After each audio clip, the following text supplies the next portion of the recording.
नमस्कार दोस्तों, आपके सामने मित्रों और दोस्तों, मेरा नाम रमेश पवार है। समर्पण एजुकेशन हब जैतारण में आप सभी का दोस्तों स्वागत एवं अभिनंदन है। जो आज का दिन आज शुभ माना जाता है, जो गणेश चतुर्थी के नाम से फेमस है। क्यों गणेश चतुर्थी इसलिए मनाते हैं और हिंदू रीति रिवाज के अनुसार आज का त्योहार और अपने लिए जो हिंदू रीति रिवाज में गणेश जी को प्रथम पूज्य के रूप में जाना जाते हैं। इनके माता पिता भोलेनाथ जी और पार्वती इनके माता पिता हैं। इन्होंने अपने अपने प्रथम पूज्य के नाम से भी घोषित थे। इनकी लंबी कहानी है। आपको क्या बताएं कि आज का दिन सभी साथीगण एवं बच्चों गणेश चतुर्थी की अधिक शुभकामनाएं हैं और आज का बड़ा शुभ दिन है। गणेश चतुर्थी के बारे में हम एक दो बातें बताना चाह रहे हैं। गणेश चतुर्थी भाद्रपद कब है? भाद्रपद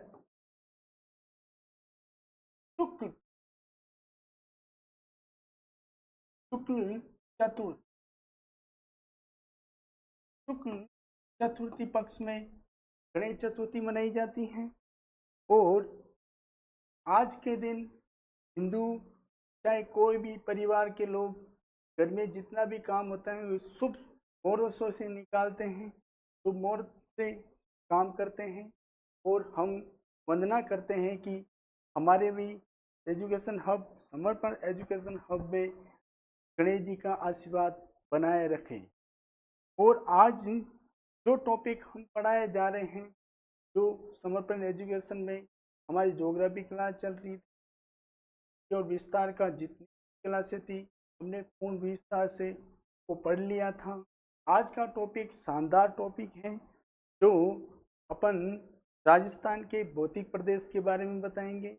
जो एक एक छोटी छोटी जो भी घटना होंगी, कैसे भौतिक प्रदेश बने थे, क्या कारण हुए थे, उनके बारे में विस्तार से आपको टॉपिक बताए जाएंगे।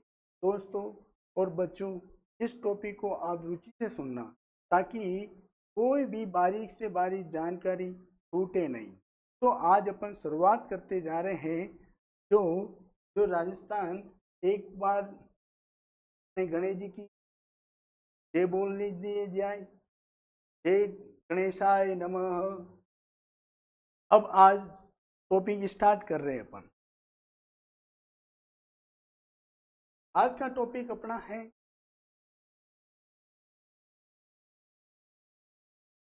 आज का टॉपिक राजस्थान के भौतिक प्रदेश। क्या टॉपिक है? राजस्थान के भौतिक प्रदेश। राजस्थान के भौतिक प्रदेश।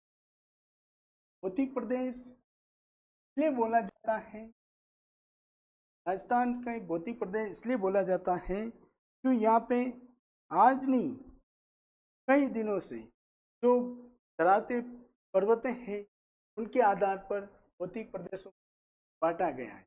बांटा मतलब उसका वर्गीकरण किया गया। किसके आधार पर वर्गीकरण किया गया है? आपको ध्यान रखना है कि जो अपने भौतिक प्रदेश हैं उनको किसी भी स्थान की भौतिक प्रदेश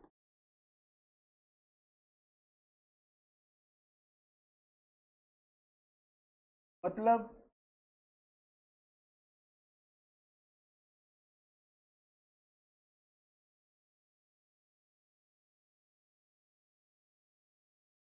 किसी किसी भी स्थान किसी भी स्थान का धरातलीय धरातलीय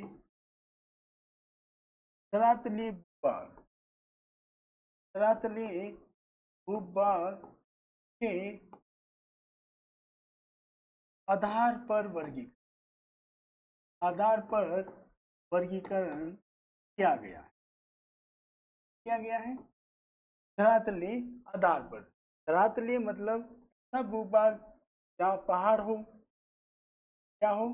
पहाड़ हो, पठार हो, पहाड़ हो, पठार हो और पर्वत हो। क्या हो? पहाड़ हो, पठार हो, पर्वत हो और क्या की पहाड़ी पहाड़ी क्षेत्र हो। इसके बारे में भौतिक प्रदेश में कहा गया है, जो अपन भौतिक प्रदेशों को कैसे वर्गीकरण कर दिया, यहाँ तक तो अपन कहानी थी। इसमें क्या था कि हर व्यक्ति अलग अलग विचारक आए थे, उन्होंने अपना अलग मत दिए थे। जैसे उन्होंने कैसे बताया था, एक एक विचारक था, एक विचारक का नाम था, क्या नाम था? सेलबरी। सेलबरी महोदय ने क्या बात बताई? सेलबरी महोदय के अनुसार अनुसार भौतिक प्रदेशों में जो धरातल स्थल थे, कैसे भागों में उन्हें बांटा था, उनके बारे में अपन जानते हैं। पहले क्या किया उन्होंने, ये देखा जाए, उन्होंने बांटा कि पहले क्या है, पर्वत, समुद्र थे, ये जितना भी भाग है समुद्र से भरा हुआ था, ये समुद्र तल कहलाता है। समुद्र तल, ये समुद्र भाग जैसे ऊपर उठा हुआ भाग है, ये क्या आ गया, मैदान आ गया। जितना भी उठा हुआ भाग है, उन उठा हुआ भाग को मैदान बोलते हैं। और वापिस नीचे धरातल, नीचे हवा और वापिस ज्यादा इससे ऊपर उठ गया भाग, उसको पठार के क्षेत्र में बांटते हैं। से पठारों में बांटा गया, फिर पठारों से पहाड़ी बनी, पहाड़ी और बड़ी, से पहाड़ी बोला जाता है, पहाड़ी बनी। और पहाड़ियों से और ऊपर उठा भाग, पहाड़ियों से और उठा हुआ पहाड़ को पहाड़ बोलते हैं, उठा हुआ भाग को पहाड़ बोलते हैं। जो अपने समुद्र तल से जो उठा हुआ भाग है उसको पहाड़ बोलते हैं। पहाड़ से पर्वत बने, वो सबसे ऊंचा पर्वत कहलाता है। आज के सबसे ऊंचा पर्वत है, ये आपको दोस्तों ध्यान रखना है, ये क्रम है। सेलबरी महोदय ने कहा था कि समुद्र तल, सबसे पहले समुद्र तल था, जो समुद्र तल जो समुद्र के किनारे तल, जो तट है रेखा, ये तटवर्ती रेखा है। कौन सी? तटवर्ती। जो नीचे का भाग होता है वो तट कहलाता है। तट क्यों? क्यों? उसके जैसे ऊपर उठा हुआ भाग, इससे जैसे ऊपर उठा हुआ भाग 300 मीटर कितने का है? 300 मीटर, 300 पर मीटर का भाग है ये, इसलिए ये मंद ढाल होता है। कैसा होता है ये ढाल? का मंद ढाल होता है, मंद ढाल का मंडल। और इससे ऊपर उठा हुआ भाग, ये कितना होता है? 600 मीटर। कितना होता है ये? 600 मीटर होता है। और इससे 600 मीटर होता है ये भाग, जो ये ऊपर का, क्या बोलते हैं इसको? ऊपर का समतल भाग, ये ऊपर का समतल भाग, ऊपर का समतल भाग, समतल ढाल है। फिर उसकी पहाड़ी, पठारों से पहाड़ी ऊपर है, 600 मीटर ऊपर पठार होते हैं, पठार से पहाड़ियां हैं, पहाड़ियां बनती हैं, पहाड़ियां होती हैं 1800 मीटर। पहाड़ियां की ऊंचाई कितनी होती है? कितनी ऊंचाई होती है? वो ऊंचाई ध्यान रखना, ये 300 मीटर उसकी ऊंचाई है मन डालों की, किसकी? मैदानों की। जो पठार है, पठारों को 600 मीटर है, ऊपर का समतल भाग होता है उसे पठार बोला जाता है। और पहाड़ी जो 1800 मीटर से ऊंचाई पर गहराई में होती है, उनको पहाड़ियां बोला जाता है। ये होती पहाड़ियां जो समतल से ऊपर की भाग होता है उनकी भाग होता है। इसमें क्या ढाल ज्यादा, ये ढाल होता है ना, का ढाल ढाल ज्यादा तेज नहीं होता है, तेज नहीं होता है, का ढाल ज्यादा तेज नहीं होता है। इनकी पहाड़ियों का ढाल, क्योंकि पहाड़ी पे जितने भी वृक्ष होते हैं, जितनी झाड़ियां हैं, पहाड़ी के होने के कारण ये ढाल क्या है, तिरछे पिरछे रहते हैं। इस कारण से अपन क्या कहते हैं, इनकी पहाड़ियाँ होनी नीचे, इसलिए ये 1800 मीटर की कहानी में है। फिर होते हैं पहाड़, पहाड़ है जिसको 2700 मीटर में होते हैं, ये पहाड़ की 2700 मीटर। ये का ढाल होता है, ये ढाल ज्यादा तेज नहीं होते, ज्यादा सापेक्ष होते। कैसे होते हैं ये? ज्यादा सापेक्ष होते। क्या होते हैं? ज्यादा सापेक्ष, सापेक्ष में होते हैं। पहाड़ों का ढाल, पर्वत होते हैं जो 2700 मीटर से अधिक इतनी ऊंचाई 2700 मीटर से अधिक होंगी वो पर्वत कहलाएंगे। जिससे आप एक ध्यान रखना, एग्जाम में प्रश्न पूछा गया है, एक बार प्रश्न पूछा था कि समुद्र की तल है, वो तल नीचे वाला भाग को क्या बोला जाता है? ये तल है। क्या वाला है? ये तल है। तल है, तल से तट है, ये फिर बाद में समुद्र की पहाड़ है, फिर मैदान बने, तट से धीरे धीरे भाग चढ़ता गया, मैदान बने, मैदान से पठार, पठार से पहाड़ियाँ, पहाड़िया से पहाड़ और पहाड़ से पर्वत। इसका क्रम है ये, समुद्र तल से, समुद्र से मैदान, मैदान पठार, पठार से पहाड़ी, पहाड़ी से पहाड़, पहाड़ से पर्वत, ये इनका क्या क्रम है। अपन नेक्स्ट लेते हैं अपने एक, जब भौतिक प्रदेशों को बांटा गया था तो किसके अनुसार बांटा गया था? वेगनर के अनुसार। वेगनर, वेगनर महोदय किसके अनुसार बांटा गया था? एक मिनट। वेगनर कौन थे? वेगनर, वेगनर के महाद्वीपीय सिद्धांत, हाँ ये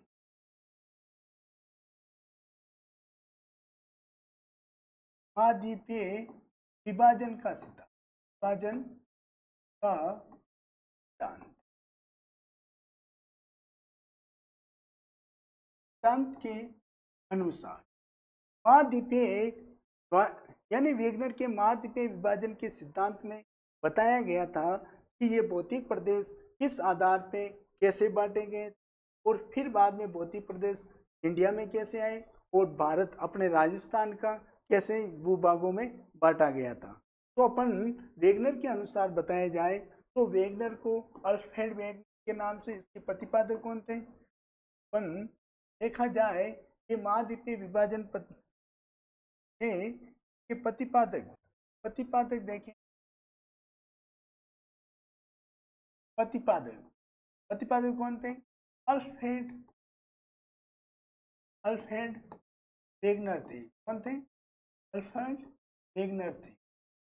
वेगनर थे, प्रतिपादक किसने किया था? अल्फ्रेड वेगनर ने। वेगनर ने 6 जनवरी की, कब की बात है ये? 6 जनवरी 1912 में, ये जर्मनी के निवासी थे। कहाँ के थे? जर्मनी में। जर्मनी में उन्होंने एक रिसर्च किया कि ये भौतिक प्रदेशों को कैसे बांट रहा है। तो उन्होंने रिसर्च करने के बाद में प्रकाशन का काम, जो प्रकाशित करने का काम किसने किया? प्रकाशित कब हुआ था? ये 1915 में। 1915 में एक पुस्तक थी, क्या थी? एक पुस्तक थी, उस पुस्तक का नाम था the original, the original, the original of, the original of corpo, corpo Nations,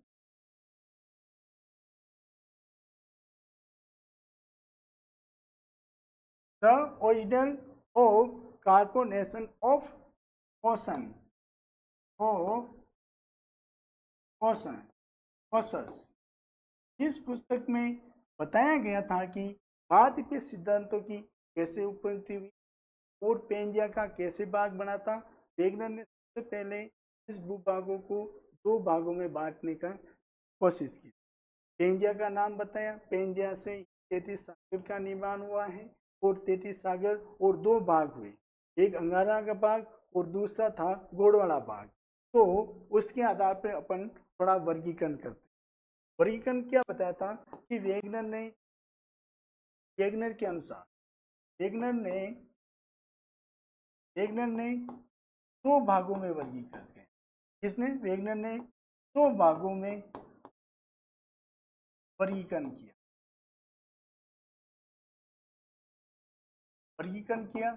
पहला भाग इसने बताया उत्तरी भाग। कौन सा भाग बताया? उत्तरी भाग।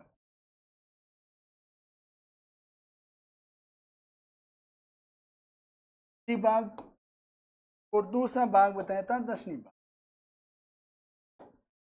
उत्तरी भाग और दक्षिणी भाग।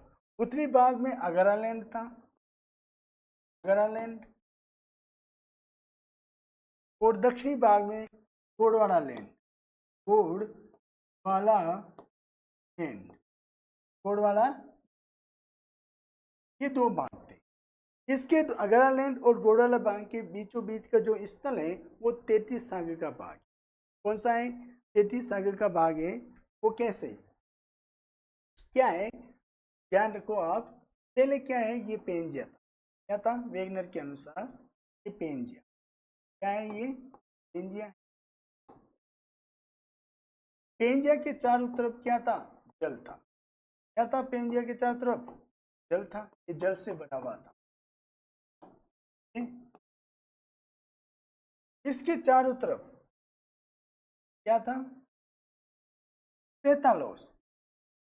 पेंजिया था, पेंजिया था जो स्थल भाग था। कैसा था ये? स्थलखंड, स्थलखंड था। पेंजिया से महाद्वीपों का निर्माण हुआ है। महाद्वीपों का निर्माण। और जो ये भाग था ना, ये जल भरा हुआ था। क्या भरा हुआ था? ये जलीय भाग। कैसा भाग है ये? जलीय भाग। जलीय भाग है, ये जलीय भाग है। इसको ये पैथोलॉजी बोल, पैथा पैथालास, पैथालासा, पैथालासा बोलते हैं। पैथालासा से महासागरों की उत्पत्ति। किससे? महासागरों की उत्पत्ति हुई। यहां तक तो वेगनर ने बात बता, वेगनर ने ने कहा कि जो पेंजिया था उसके भाग बना दे। तो उन्होंने क्या किया कि जैसे भौतिक प्रदेश बांटे गए थे, जब उसमें क्या प्रारंभ हुआ था, जब यहाँ हाइड्रोजन और हीलियम दो गैसें थी। जब सूर्य की किरणें ज्यादा प्रसारित हुई तो सूर्य के भी दो भाग हो गए। जब किरणें बढ़ती है ना तो उनके भी भाग अलग हो जाते हैं।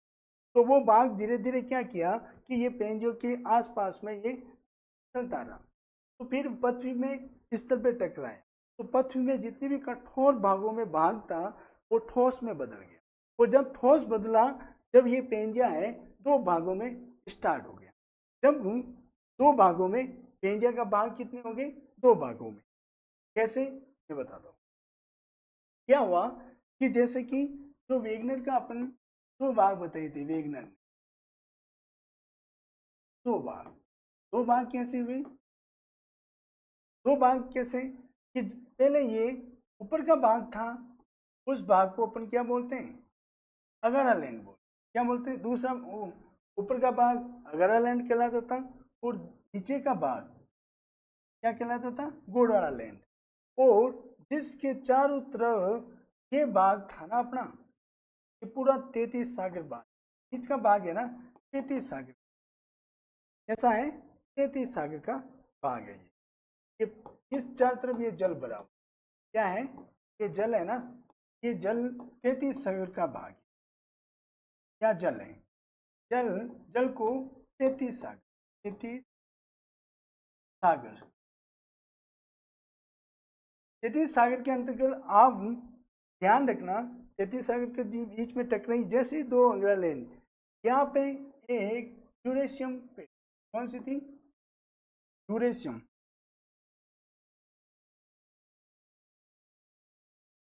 यूरेशियम पे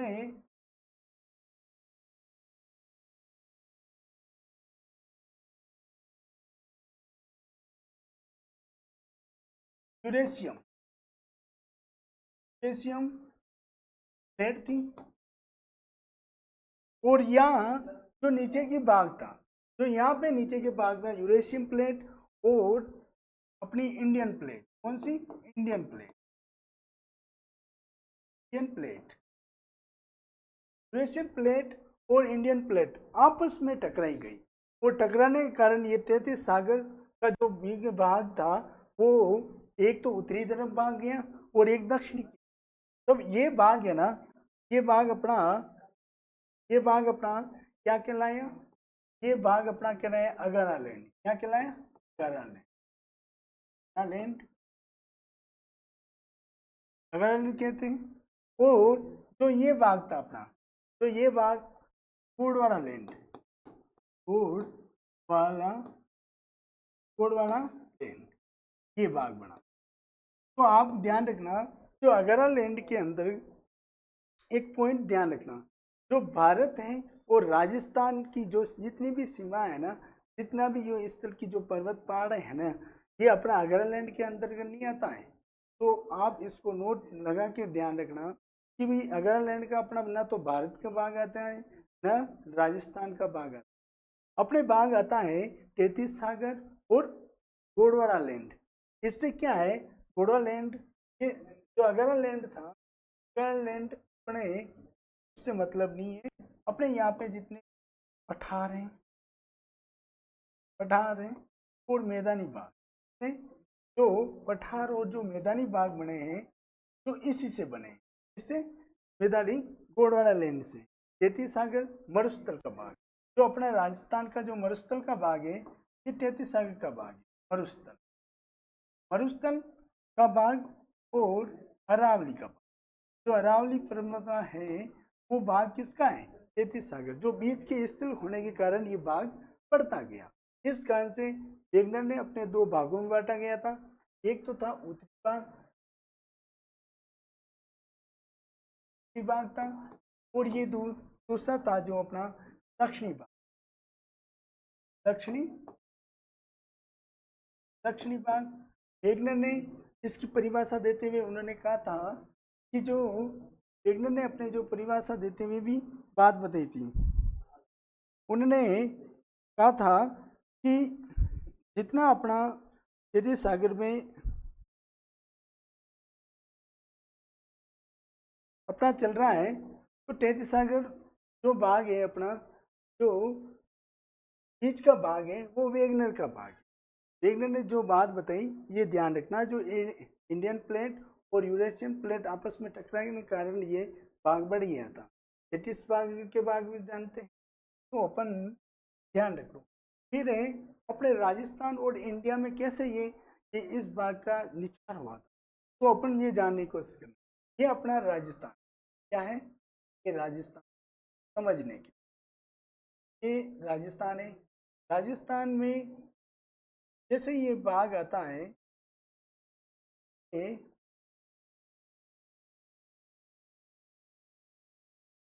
थोड़ा सा, ये राजस्थान है। तो राजस्थान की ये सीमा के बारे में बात बताओ। ये स्थल और ये स्थल और ये स्थल, ये ध्यान रखना। राजस्थान के अनुसार राजस्थान के जो ये भाग था, कौन सा? ये ऊपर वाला भाग, जो उत्तर का उत्तर पश्चिम क्या कहलाता? उत्तर पश्चिमी मरुस्थलीय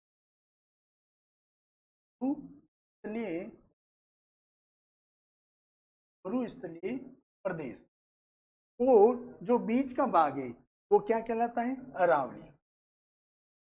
अरावली पर्वतीय प्रदेश क्या कहलाता है? प्रदेश कहलाता। और जो ये भाग है अरावली पर्वतीय प्रदेश के नीचे वाला भाग मैदानी प्रदेश क्या कहलाता है? पूर्वी मैदानी प्रदेश। तो हाड़ौती किस क्षेत्र के नाम से जानते हैं? ये हाड़ौती का, जो नीचे का भाग है ये हाड़ौती का, हाड़ौती, या इसको आप दक्षिणी पूर्वी पठारी प्रदेश, पठारी प्रदेश भी कहते हैं। इसको बोलते हैं हाड़ौती, हाड़ौती प्रदेश या दक्षिणी पूर्वी पठारी प्रदेश के नाम से भी इसको जानते हैं। आप ध्यान रखना, इसके जो अवशेष थे उत्तरी पश्चिमी मरुस्थल के जो अवशेष थे, अवशेष की बात करें, जो अवशेष है ना ये 33 सागर के, किस कहते हैं ये 33 सागर से, जो वेगनर के अनुसार जब बताया गया था, तो ये राजस्थान का जो अपन जो उत्तरी पश्चिमी भाग है ना, ये पूरा किससे जुड़ा हुआ है, ये 33 सागर। तो जो अपना अगारा लैंड था, अगारा लैंड था, जो अगारा लैंड के बारे में देखें, ये अवशेष, ये अवशेष, ये अवशेष थे जो अपने ये हस्ते, जो अरावली पर्वतीय प्रदेश का जो अवशेष थे, ये अवशेष थे अपने गोंडवाना लैंड, ठीक है, गोंडवाना लैंड, गोंडवाना लैंड के भाग के कहलाते थे। और जो पूरी मैदानी प्रदेश थे, इसके अवशेष कौन से थे, अवशेष क्या कहलाते थे, 33 सागर। कहां से थे ये 33, और ये अपने हाड़ौती प्रदेश, हाड़ौती प्रदेश के अवशेष हैं, किससे संबंधित है, गोंडवाना लैंड, गोंडवाना। इसी तरह से ये अपना राजस्थान का विस्तार होता है, ये भौतिक प्रदेशों को अलग अलग जानते हैं। ऐसे ही भौतिक प्रदेश में वेगनर ने इंडिया का भी बंटवारा किया था, और यहाँ पे क्या है, इंडिया को लेके भी साथ में लेके मैं बता रहा हूँ आपको। इंडिया में कैसे थे, इंडिया की बात करें तो इंडिया में क्या है कि ये अपना इंडिया का नक्शा, ठीक, मात्र समझने की कि ये इंडिया, ये इंडिया के अनुसार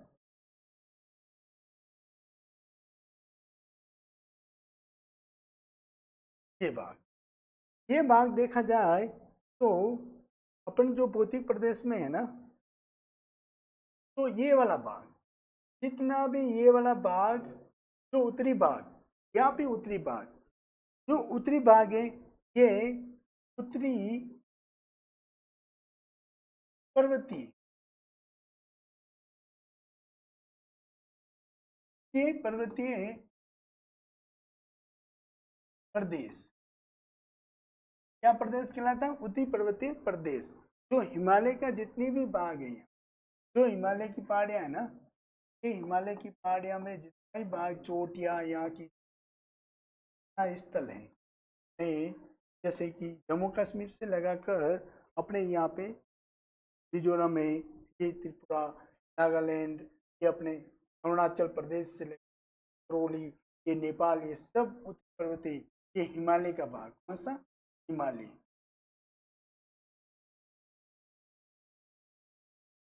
हिमालय है। फिर यहाँ से लगा के ये वाला भाग, ये भाग क्या कहलाता था, उत्तरी मैदान, उत्तरी विशाल विशाल मैदान भाग, मैदान भाग ये कहलाता था। और जो पीछे जो बच गई अपनी पहाड़ियां, ये पहाड़ियां होती थी, तो तटीय भाग बोलते, क्या बोलते हैं, ये भाग था जो तटीय, तटीय प्रदेश, क्या कहलाता था, ये तटीय प्रदेश। और जो बीच का बच गया भाग है, जो अपने बीच में जो प्रायद्वीप पठार, क्या बोलते हैं इसको, प्रायद्वीपीय पठार, जो महाराष्ट्र से लगाकर अपने जम्मू कन्याकुमारी तक जितना भी भाग है, और जो तटीय भाग है, जो अपने गुजरात से लगाकर यहाँ तक पश्चिमी बंगाल, जो पश्चिम बंगाल है ना, यहाँ तक का जो भाग बनता है ये तटीय प्रदेश के प्रायद्वीपीय पठार के भाग के रूप में जानते हैं। अपने राजस्थान भी उत्तरी विशाल मैदानों भाग में आता है, इसलिए उत्तरी पर्वतीय प्रदेश और हिमालय प्रदेश भी इनको जाना जाता है। अपन को क्या करना है, यहाँ के जो भौतिक प्रदेश बांटे गए थे उसका विस्तार से अपन वर्णन किया था। अपन कल नेक्स्ट क्लास में लेके जो आगे से जो कहानी थी अपन और बताने की कोशिश करेंगे, और जितने भी थे वर्ड अपन यहाँ पे समझाए मैंने विस्तार से, और बच्चों में से आपने जो पढ़ लिया है ना वो फाइनल है, तो कोई बात एक ही पर्सन बाहर नहीं जाएगा, ध्यान रखना। ओके।